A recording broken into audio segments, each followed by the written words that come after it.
इन्नल हम्दुलिल्लाह नहमदुहु व नस्तईनुहु व नस्तगफिरुहु व नऊज़ु बिल्लाहि मिन शुरूरि अंफुसिना व मिन सय्यिआति अअमालिना मन यहदिहिल्लाहु फला मुदिल्ल लहु व मन युद्लिल फला हादिय लहु व अशहदु अन ला इलाहा इल्लल्लाहु वहदहु ला शरीका लहु व अशहदु अन्ना मुहम्मदन अब्दुहु व रसूलुहु या अय्युहल्लज़ीना आमनुत्तक़ुल्लाहा हक़्क़ तुक़ातिही व ला तमूतुन्ना इल्ला व अंतुम मुस्लिमून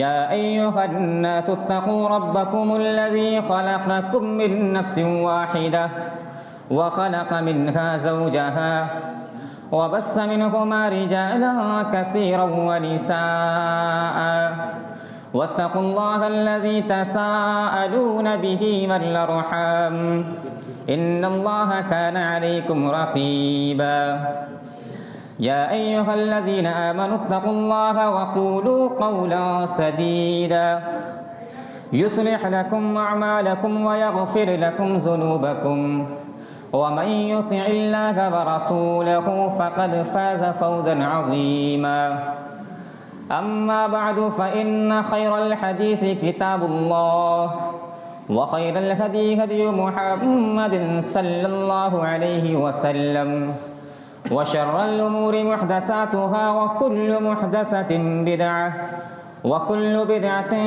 ज़लालह व कुल्लु ज़लालतिन फिन्नार फ़अऊज़ु बिल्लाहि समीइल अलीम मिनश शैतानिर रजीम बिस्मिल्लाहिर रहमानिर रहीम क़ुल या इबादियल्लज़ीना असरफ़ू अला अन्फ़ुसिहिम ला तक़नतू मिन रहमतिल्लाह इन्नल्लाहा यग़फ़िरुज़्ज़ुनूब जमीअ इन्नहु हुवल गफ़ूरुर रहीम व क़ाल अज़्ज़ व जल्ल फ़ी मौज़िइन आख़र व इज़ा सअलक इबादी अन्नी फ़इन्नी क़रीब उजीबु दअवतद दाई इज़ा दअनी फ़ल्यस्तजीबू ली वलयुमिनू बी लअल्लहुम यरशुदून। हाज़रीन मजलिस, बुज़ुर्गों, जवानों, नौजवानों और अजीज़ साथियों, प्यारे बच्चों और पर्दा नशीन हमारी माएँ और बहनें, बात शुरू होती है बचपन से। जब हम लोग छोटे थे तो बचपन में हम लोगों से कहा जाता था, और आज भी दीनदार मुस्लिम घरानों के अंदर बच्चे जब कोई गलती करते हैं तो उनसे कहा जाता है कि बेटा ऐसा ना करो, अल्लाह बहुत मारेंगे। बेटा ऐसा ना करो, अल्लाह आग में डाल देंगे। बेटा ऐसा ना करो, अल्लाह जहन्नम में डाल देंगे। मुस्लिम मुआशरे के अंदर और दीनदार मुस्लिम घरानों के अंदर बच्चों की तरबियत के बाब में हमारी एक बड़ी गलती ये रही कि हम लोगों ने बचपन से ही बच्चों के जहन में और उनके दिलो दिमाग के ऊपर अल्लाह के सिर्फ सख्ती के और उसके अज़ाब के पहलू को नक्श कर दिया। अल्लाह के दोनों पहलू हैं, लेकिन हमारी गलती ये रही कि हम लोगों ने बचपन ही से, बच्चे का सादा जहन होता है और हम लोगों ने उस सादे वर्क के ऊपर अल्लाह के सिर्फ अज़ाब के पहलू को रकम कर दिया। ये हमारी एक बड़ी गलती रही। बजाय इसके कि हम बच्चों से ये कहते कि बेटा ऐसा ना करो, अल्लाह बहुत मारेंगे, इससे बेहतर था कि हम बच्चों से ये कहते कि बेटा अगर आप ऐसा ना करो तो अल्लाह आपसे बहुत मोहब्बत करेंगे। बजाय इसके कि हम बच्चों से ये कहते कि बेटा ऐसा ना करो, अल्लाह जहन्नम में डाल देंगे, इससे बेहतर था कि हम बच्चों से ये कहते कि बेटा अगर तुम ऐसा ना करो तो अल्लाह तुमको जन्नत देंगे। दोनों पहलू पर बात होना चाहिए। वो सादा वर्क था, उस सादे वर्क के ऊपर हम लोगों ने अज़ाब के पहलू को रकम कर दिया।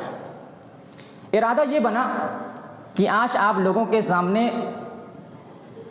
इस पहलू पर भी कुछ गुफ्तगू हो जाए और मैं आप लोगों से कुछ बात कर लूँ इस टॉपिक के ऊपर भी कि अल्लाह अपने बंदों से बड़ी मोहब्बत भी करता है। लेकिन यहाँ पर एक बात वाज़ेह करना चाहता हूँ, फिर असल मौजू की तरफ आएंगे। और हमारा ये पैराग्राफ जो अभी शुरू होने जा रहा है, हमारे इस पैराग्राफ को आप आज के खिताब का डिस्क्लेमर कह सकते हैं, क्योंकि आगे जो हम बात करने जा रहे हैं अल्लाह की रहमत के ऊपर और उसकी मोहब्बत के ऊपर, तो हो सकता है हमारा कोई भाई गलत फहमी का शिकार हो जाए और अल्लाह की मोहब्बत और रहमत का गलत मतलब समझ ले।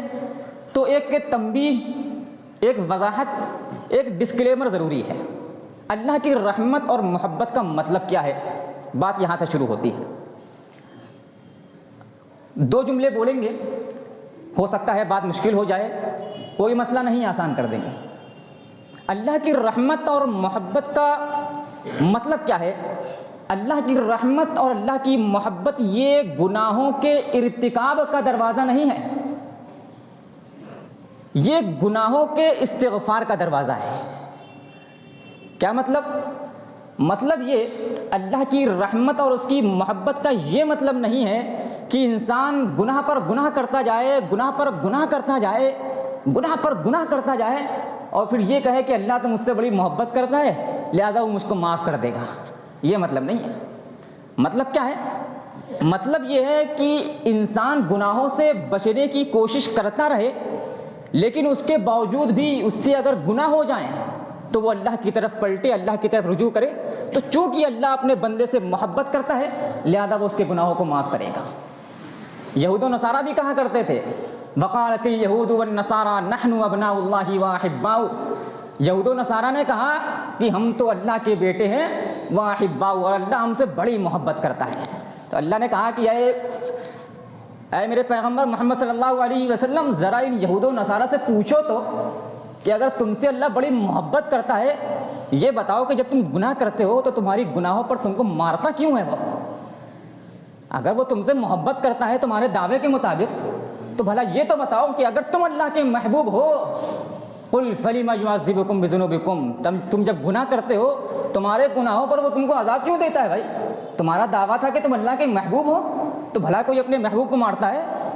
बहरहाल ये डिस्क्लेमर था। आते हैं असल मौजू की तरफ।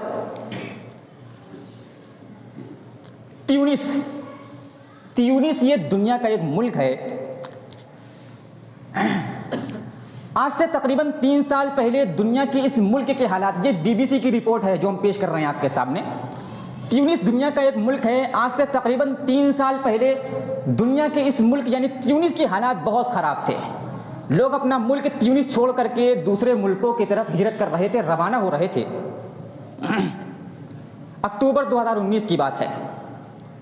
मुसीबत के मारे और हालात के सताए हुए ये लोग अपना मुल्क ट्यूनिस छोड़ करके इटली की तरफ जाने वाली एक कश्ती के ऊपर सवार होते हैं, मगर बदकिस्मती से ये कश्ती रास्ते ही में बुहैरा रूम समुंदर में डूब जाती है।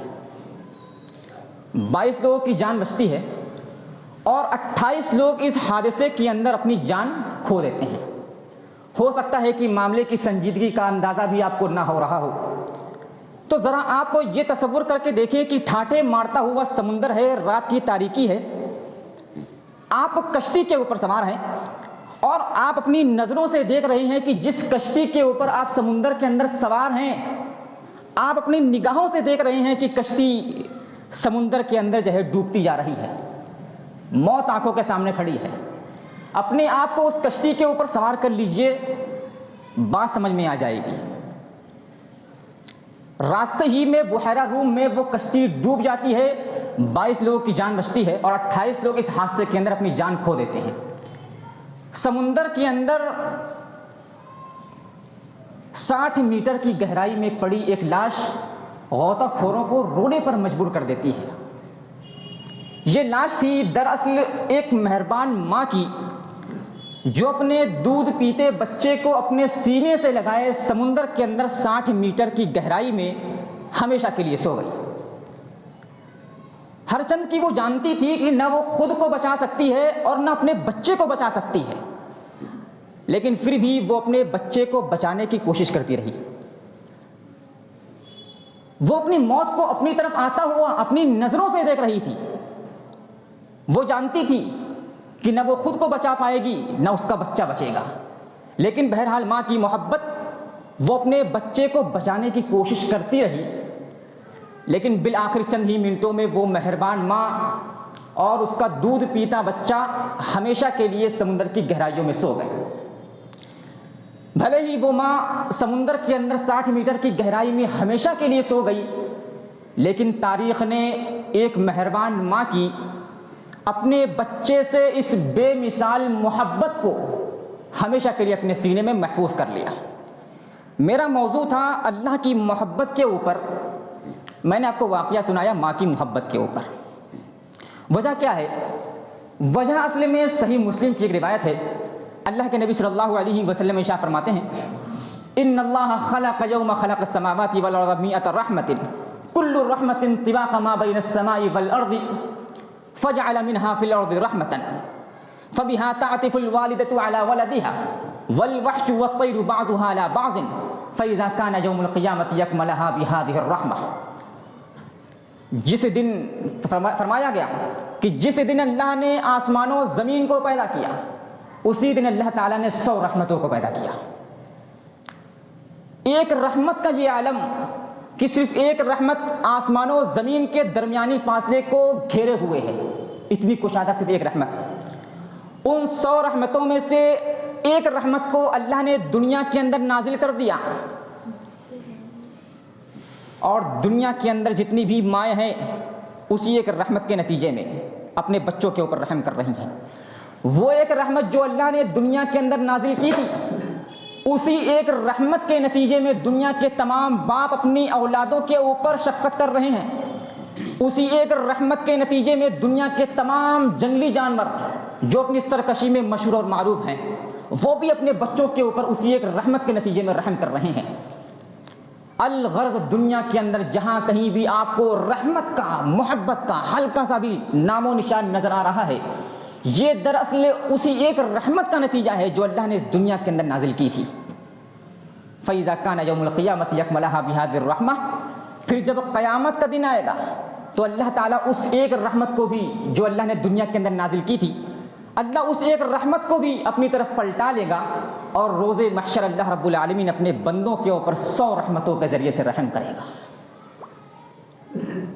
अब ज़रा उस वाक़ये की तरफ एक बार फिर से पलटिए और ये देखिए कि वो माँ जो अपने दूध पीचे बच्चे के खातिर हमेशा के लिए मौत की आगोश में सो गई, वो माँ जिसने अपने बच्चे के लिए दुनिया की सबसे बड़ी कुर्बानी दे दी, यानी अपनी जान गंवा दी, और समुद्र के अंदर 60 मीटर की गहराई में हमेशा के लिए सो गई। क्या ये 100 रहमतों का नतीजा था? क्या ये 100 रहमतों में से एक रहमत का नतीजा था? नहीं, एक रहमत का भी नहीं था, क्योंकि वो एक रहमत जो अल्लाह ने दुनिया के अंदर नाजिल की है, वो पूरी एक रहमत उस माँ को नहीं दी गई थी, वो एक रहमत पूरी दुनिया के अंदर तकसीम की गई है। तो उस माँ ने दुनिया के अंदर रहते हुए अपने बच्चे के लिए दुनिया की सबसे बड़ी कुर्बानी जो दी है, अपनी जान गंवाई है, और समुद्र के अंदर हमेशा के लिए सो गई है। ये 100 रहमतों का नतीजा नहीं था, ये 100 रहमतों में से एक रहमत का भी नतीजा नहीं था। उस एक रहमत को भी आप अरबों खरबों बल्कि इनफाइनाइट डिजिट में तकसीम कर दीजिए। उन लामहदूद हिस्सों में से किसी एक हिस्से का नतीजा था कि उस माँ ने अपने बच्चे के लिए दुनिया की सबसे बड़ी कुर्बानी दे दी, यानी अपनी जान गंवा दी। अल्फाज दोहराते हैं, बात शायद मुश्किल हो गई हो। उस एक हिस्से को भी आप अरबों खरबों हिस्सों में तकसीम कर देंगे। उन अरबों खरबों हिस्सों में से किसी एक हिस्से का नतीजा था कि उस माँ ने अपने बच्चे के लिए अपनी जान गंवा दी। तो फिर ज़रा सोचिए तो सही कि जिस ज़ात के पास पूरी एक रहमत हो, बिलफर्ज जिस ज़ात के पास पूरी एक रहमत हो, वो दूसरों के ऊपर कितना ज़्यादा मेहरबान होगा। फिर ज़रा ये सोचिए कि जिस ज़ात के पास एक नहीं, दो नहीं, 3 नहीं, 4 नहीं, 5 नहीं, 10 नहीं, 20 नहीं, 30 नहीं, 40 नहीं, 50 नहीं, पूरी 100 रहमतें हों, भला वो ज़ात अपने बंदों के ऊपर किस कदर शफ़ीक़ और किस कदर मेहरबान होगी। ये महल इस्तिशहाद और महल इस्तदलाल था। जब एक रहमत के आप खरबों हिस्से कर देंगे, उन एक हिस्सों में से किसी एक हिस्से का नतीजा ही निकलता है कि माँ अपनी जान गंवा देती है, तो जिस ज़ात के पास पूरी 100 रहमतें होंगी, भला वो ज़ात अपने बंदों के ऊपर किस कदर शफ़ीक़ और किस कदर मेहरबान होगी। ये सोचने की बात है। अब यहाँ पर थोड़ा सा रुक जाइए। मैं आपसे इस नुक्ते के ऊपर बात करना चाह रहा हूँ कि हमारी ज़िंदगी में इस बात की कितनी ज़्यादा अहमियत है कि सामने वाला हमारे एहसासात को और हमारे जज्बात को समझे। हमारे साथ जुड़े हुए हैं